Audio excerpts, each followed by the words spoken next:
Hello दोस्तों, कैसे हैं आप लोग। स्वागत है आपका मेरे नई वीडियो में। दोस्तों, आपने एक खबर तो सुनी होगी कि थोड़े दिन पहले वोडाफोन ने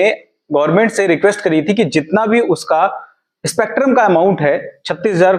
करोड़ के आसपास कुछ अमाउंट था, जिसको वोडाफोन ने गवर्नमेंट से रिक्वेस्ट करके इक्विटी में कन्वर्ट करा लिया था। उसके बाद गवर्नमेंट का वोडाफोन आइडिया में 49% के आसपास शेयर्स हो गए थे। अब इस समय एक नई खबर खुल करके आ रही है, जिसमें यह बताया जा रहा है कि वोडाफोन आइडिया के बाद अब एयरटेल भी यही रिक्वेस्ट कर रहा है गवर्नमेंट से कि वोडाफोन के जितने भी स्पेक्ट्रम का जो अमाउंट था उसको आपने इक्विटी में कन्वर्ट किया, तो अब हमारा भी आप कन्वर्ट करिए, क्योंकि यहां पे टेलीकॉम सेक्टर की समानता के अधिकार के बेस पर हमारा भी इक्विटी में कन्वर्ट होना चाहिए और हमसे भी इक्विटी ले लीजिए, हम पेमेंट आपको नहीं कर पाएंगे। चलिए आपको पूरी खबर बताते हैं इस बारे में कि एयरटेल का कितना अमाउंट है और क्यों वो रिक्वेस्ट कर रहा है, क्या इस पर गवर्नमेंट करेगी उसकी रिक्वेस्ट को अप्रूव या फिर नहीं। नमस्कार दोस्तों, मेरा नाम है अनूप, आप देख रहे हैं टेक एंड ट्रेंड्स।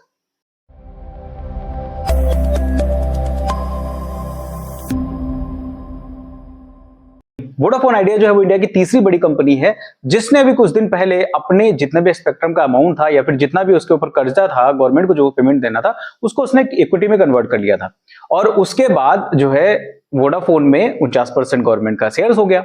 ये चीज ठीक हुई, क्योंकि वोडाफोन को डेवलप करने के लिए अपने आप को उतना पेमेंट अगर वो उधर दे देता तो शायद वो अपने नेटवर्क को डेवलप नहीं कर पाता। इसको लेकर के उसने रिक्वेस्ट करी थी। अब इसी की देखा देखी जो एयरटेल है, एयरटेल भारती, उसने भी यही रिक्वेस्ट गवर्नमेंट से कर दी है। अब जो न्यूज है उसमें यह बताया जा रहा है कि जो भारतीय एयरटेल है उसने दूरसंचार विभाग से समानता के आधार पर व्यवहार करने की बात करी है। मतलब ये कि आपने अगर वोडाफोन के साथ में किया, एक कंपनी के साथ में प्राइवेट किया है, तो हमारे साथ में भी उसी तरीके से आप ट्रीट करिए, आप हमसे पैसे नहीं ले सकते, उसका ये कहना है। तो उसके हिसाब से उसने बोला कि जो भी हमारा बकाया स्पेक्ट्रम है उसके भुगतान की बजाय हम आपको इक्विटी दे देंगे, आप इक्विटी में उसको भी कन्वर्ट कर दीजिए। और ये चीज इसलिए उसने बोली क्योंकि पहले ही वोडाफोन के साथ ही गवर्नमेंट कर चुकी है। और उसी के साथ में एयरटेल ने यह भी बोला कि जो भी उसके अलावा एक्सेस अमाउंट है उसको भी एडजस्ट करिए आप, क्योंकि आप एक कंपनी के साथ अगर ये चीज कर सकते हो, दूसरी कंपनी के साथ अगर नहीं आप करोगे तो फिर ये पार्शलिटी होगी। हालांकि एयरटेल जो है वो इंडिया की दूसरी बड़ी कंपनी है और उसके पास में बहुत ही ज्यादा मात्रा में यूजर बेस है इन कंपैरिजन टू वोडाफोन, लेकिन फिर भी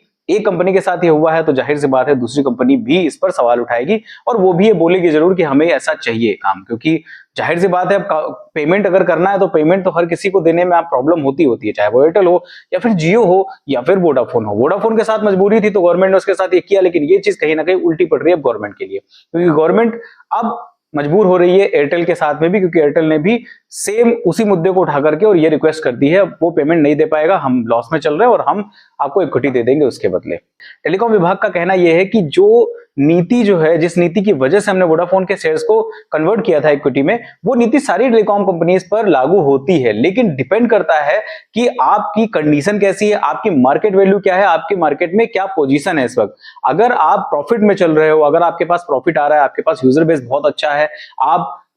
देश की दूसरी बड़ी टेलीकॉम कंपनी हो, तो फिर आपके लिए ये चीज करना हमारे लिए विचाराधीन हो जाएगा। हम विचार करके ही इस पर आगे आपको बता सकते हैं कि हम इस पर ये काम करेंगे या नहीं करेंगे, क्योंकि वोडाफोन जाहिर सी बात है लॉस में चल रहा था, ये सभी के सामने ये बात है, और वोडाफोन अपने आप को डेवलप करने की बहुत ज्यादा कोशिश कर रहा है, इस वजह से हमने उसकी हेल्प करी है। अब इसी नीति के तहत अगर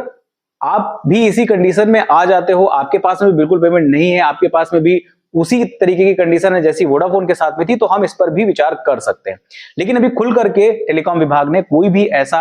जो है हाँ या ना का जवाब नहीं दिया कि हम बिल्कुल भी नहीं करेंगे ऐसा, या फिर ये भी नहीं बोला कि हम ऐसा करेंगे।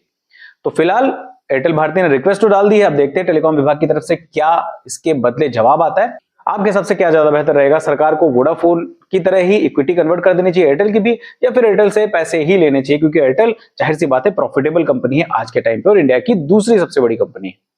आप अपनी विचार हमें कमेंट करके जरूर बताइएगा। अगर आपको वीडियो पसंद आई, अगर आपको ये न्यूज अच्छी लगी है, तो प्लीज मेरी वीडियो को लाइक करके अपने दोस्तों को भी शेयर कर दीजिएगा, ताकि उनको भी इसके बारे में डिटेल्स पता चलती रहे कि आखिर टेलीकॉम कंपनी आपस में क्या कर रही है और मार्केट में एक्चुअली क्या हो रहा है टेलीकॉम सेक्टर के। अगर आप मेरे चैनल पर नए हो तो मेरे चैनल को सब्सक्राइब भी कर लीजिएगा, क्योंकि इस तरीके की बेहतरीन वीडियोस मैं आपके लिए लेके आता रहता हूं और आगे भी लाता रहूंगा। फिलहाल के लिए इस वीडियो में इतना ही, मिलते किसी दूसरी वीडियो में किसी अच्छे से टेक और ट्रेंडिंग टॉपिक के साथ। तब तक के लिए नमस्कार।